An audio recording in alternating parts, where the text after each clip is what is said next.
CNBC Indonesia merilis berita bahwa baru-baru ini dunia digemparkan oleh munculnya sesosok penampakan misterius berwarna putih di Antartika. Bentuknya mirip makhluk mitos Yeti yang diyakini tinggal di daerah bersalju. Ternyata makhluk tersebut mirip manusia yang berpostur raksasa dan berwarna putih, bukan Yeti tapi bernama Ningen. Ia merupakan makhluk humanoid misterius raksasa setinggi 30 meter yang diduga dibuat oleh manusia, demikian dikutip oleh Indonesia News Senin 2 Mei 2022. Menurut saksi mata, Ningen mirip dengan manusia, memiliki kulit halus, dapat berdiri dan berjalan dengan kedua kaki, memiliki lengan dan memiliki 5 jari pada masing-masing tangan. Seluruh tubuhnya berwarna putih dan berukuran panjang sekitar 20 hingga 30 meter. Saudara yang kekasih dalam Tuhan kita Yesus Kristus, terkait dengan berita tentang munculnya penampakan misterius di Antartika ini, saya teringat apa yang Alkitab katakan dalam Matius 16 ayat 1 sampai 4 yang berkata demikian. Kemudian datanglah orang-orang Farisi dan Saduki hendak mencoba Yesus. Mereka meminta supaya ia memperlihatkan suatu tanda dari sorga kepada mereka. Tetapi jawab Yesus, pada petang hari karena langit merah, kamu berkata hari akan cerah, dan pada pagi hari karena langit merah dan redup, kamu berkata hari buruk. Rupa langit kamu tahu membedakannya, tetapi tanda-tanda zaman tidak. Angkatan yang jahat dan tidak setia ini menuntut suatu tanda, tetapi kepada mereka tidak akan diberikan tanda selain tanda Nabi Yunus. Lalu Yesus meninggalkan mereka dan pergi. Dalam ayat 1, orang-orang Farisi dan Saduki mencoba Yesus, meminta supaya Yesus memperlihatkan suatu tanda dari sorga kepada mereka. Apakah dengan Yesus memperlihatkan suatu tanda seperti yang mereka minta, membuat orang-orang Farisi dan Saduki percaya dan menerima Yesus Kristus menjadi Tuhan, Juru Selamat, dan Mesias mereka? Tentu saja jawabannya tidak. Walaupun Yesus tidak memperlihatkan suatu tanda seperti yang mereka tuntut, namun Yesus memberikan tanda Nabi Yunus yang menunjukkan kepada Yesus Kristus yang akan mati dan dikuburkan di dalam perut bumi, tetapi setelah 3 hari bangkit pula dari antara orang mati.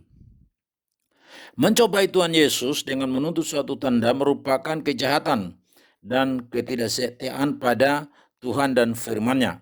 Karena itu dalam ayat 4 Tuhan Yesus menyebut mereka sebagai angkatan yang jahat dan tidak setia, dan akhirnya Yesus meninggalkan mereka dan pergi. Betapa mengerikan kalau kita mencobai Tuhan dengan menuntut suatu tanda, karena itu menunjukkan hati yang jahat dan tidak setia kepada Tuhan.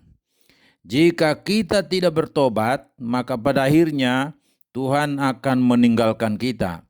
Mungkin saja kita masih melayani dan hafal ayat firman Tuhan seperti orang Farisi dan Saduki, namun jika kita bersikap seperti Farisi dan Saduki yang suka mencobai Tuhan demi hasrat dan keinginan yang berpusat pada kepentingan diri sendiri dan bukan untuk kemuliaan nama Tuhan, dan iman yang sejati yang menuntut pada pengabdian, kasih dan ketaatan yang sungguh-sungguh kepada Tuhan Yesus Kristus, maka semua bentuk pelayanan yang mungkin terkesan indah dan mempesona, bahkan hebat dalam pandangan manusia, semuanya akan menjadi sia-sia belaka karena tidak berkenan kepada Tuhan. Itu sebabnya Tuhan Yesus berkata kepada Thomas dalam Yohanes 20 ayat 29, berbahagialah mereka yang tidak melihat namun percaya.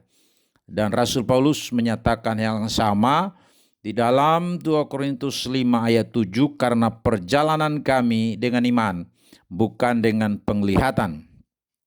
Orang-orang Farisi dan Saduki seperti kebanyakan orang pada umumnya bisa memprediksi bahwa pada petang hari karena langit merah berkata hari akan cerah, dan pada pagi hari karena langit merah dan redup dapat berkata hari sebagai hari buruk. Banyak orang yang hanya bisa melakukan perkiraan terhadap rupa langit. Mereka tahu membedakannya, tetapi tanda-tanda zaman tidak. Kebanyakan orang tidak bisa membaca tanda-tanda zaman. Padahal yang memperhatikan tanda-tanda zaman akan membuat kita lebih bijaksana dalam mengelola kehidupan yang Tuhan masih berikan kepada kita untuk kita jalani di dunia ini. Alkitab menyatakan kepada kita salah satu tanda zaman adalah terjadinya kemerosotan moral manusia. Banyak kejadian sosial yang menonjol yang mengancam kehidupan manusia seperti seks bebas, kawin cerai, perampokan, pencurian, pemerkosaan, kenakalan remaja, narkoba, dan pembunuhan adalah contoh-contoh kemerosotan moral yang terpampang nyata dalam kehidupan saat ini. Dampak yang ditimbulkan dari kemerosotan moral ini, beberapa di antaranya sifat manusia yang garang, tidak takut dosa. Mereka senang untuk hidup dalam dosa dan itu menjadi suatu kesukaan. Berlagak sok pintar dan tidak mempercaya adanya Tuhan. Akibatnya berbagai kejahatan dilakukan sebagai kesenangan untuk pemuasan diri sendiri. Hidup menurut hawa nafsu, bukan lagi menurut ajaran Tuhan yang dinyatakan di dalam Alkitab.